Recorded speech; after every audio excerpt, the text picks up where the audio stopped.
శ్రీకాకుళం జిల్లా సంతబొమ్మాలి మండలం మలగాం వద్ద విక్టరీ జూనియర్ కాలేజీ బస్సుకు పెను ప్రమాదం తప్పింది.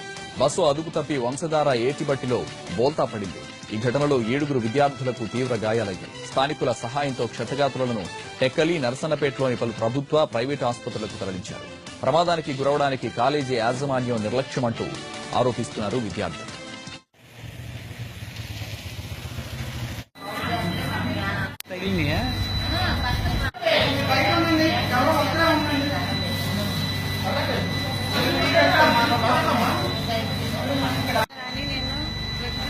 కాలేజ్ కొత్తపేటలో చదువుతాను. మాకు కాలేజ్ విడిచిపెట్టేసి రిటర్న్ ఇంటికి వచ్చే టైంలోన బోర్బద్ర దగ్గర మలగాం అంటే బస్సు రిపేర్ అని డ్రైవర్ అన్నారు.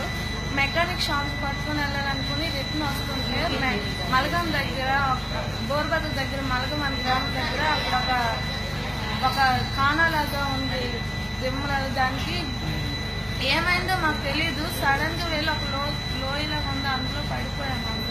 అందులో 20 మంది ఉంటారు. 5 దెబ్బలు తగిలాయి. మిగతా వాళ్ళందరూ కొంచెం పర్లేదు.